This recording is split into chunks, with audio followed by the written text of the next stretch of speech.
ನಗರದಲ್ಲಿ ಅಧಿಕಾರಿಗಳು ಅಭಿವೃದ್ಧಿ ಕೆಲಸದಲ್ಲಿ ಸಾರ್ವಜನಿಕರಿಗೆ ಮಂಕುಬೂದಿ ಎರಚುತ್ತಿದ್ದಾರೆ ಎನ್ನುವುದಕ್ಕಿಂತ ತಾಜಾ ಉದಾಹರಣೆ ನಗರದ ಸಂಗೊಳ್ಳಿ ರಾಯಣ್ಣ ರಸ್ತೆ ಸಾಕ್ಷೀಕರಿಸುತ್ತದೆ.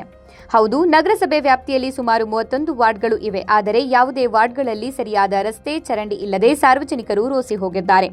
ಇನ್ನು ಕಳೆದ 20 ರಿಂದ 30 ವರ್ಷಗಳ ಹಿಂದೆ ನಿರ್ಮಿಸಿದ ರಸ್ತೆಗಳು ಹಾಳಾಗಿದ್ದು ತಗ್ಗು ಗುಂಡಿಗಳು ಬಿದ್ದು ವಾಹನ ಸವಾರರಿಗೆ ಸಂಚಕಾರ ತರುವಂತಿವೆ. ಇನ್ನು ಎಷ್ಟೋ ಬಾರಿ ವಾಹನ ಸವಾರರು ಗುಂಡಿಯಲ್ಲಿ ಬಿದ್ದು ಪ್ರಾಣವನ್ನೇ ತೆತ್ತಿರುವ ಉದಾಹರಣೆಗಳು ಇವೆ. ಜಿಲ್ಲಾ ಮಂತ್ರಿ ಡಿ. ಸುಧಾಕರ್ ಹಾಗೂ ಸ್ಥಳೀಯ ಶಾಸಕ ಟಿ. ರಘುಮೂರ್ತಿ ನಿವಾಸಗಳಿಗೆ ಸಂಪರ್ಕಿಸುವ ರಸ್ತೆಗಳೇ ಈ ರೀತಿಯಲ್ಲಿ ಇದ್ದರೆ ಇನ್ನು ಸಾಮಾನ್ಯ ಜನರ ಪಾಡೇನು ಎಂದು ಸ್ಥಳೀಯರ ಮಾತಾಗಿದೆ. ಆದರೆ ಇದೇ ಮಾರ್ಗವಾಗಿ ಶಾಲಾ ಕಾಲೇಜುಗಳಿಗೆ ತೆರಳುವ ಮಕ್ಕಳು ಪಾಡು ಏಳತೀರದಾಗಿದೆ. ಕೇವಲ ನಗರದಲ್ಲಿ ಮುಖ್ಯ ರಸ್ತೆಗಳು ಮಾತ್ರವೇ ಸ್ವಲ್ಪ ಮಟ್ಟಿಗೆ ಚೆನ್ನಾಗಿವೆ ಹೊರತು ನಗರದ ಒಳಗಡೆ ಯಾವ ರಸ್ತೆಗಳು ಸರಿಯಾಗಿಲ್ಲ, ದುರಸ್ತಿಯಾಗದೆ ಎಷ್ಟೋ ವರ್ಷಗಳು ದಾಟಿವೆ. ಆದ್ದರಿಂದ ಅಧಿಕಾರಿಗಳು, ಜನಪ್ರತಿನಿಧಿಗಳು ಒಮ್ಮೆಯಾದರೂ ಇಂತಹ ರಸ್ತೆಯ ಮೇಲೆ ಓಡಾಡುವ ಮೂಲಕ ಶಾಲಾ ಮಕ್ಕಳ ವಯೋವೃದ್ಧರ ಪಾಲಿಗೆ ನೆರವಾಗಿ ರಸ್ತೆ ಅಭಿವೃದ್ಧಿಪಡಿಸಿ ಎಂದು ಸಾರ್ವಜನಿಕರ ಆಗ್ರಹವಾಗಿದೆ.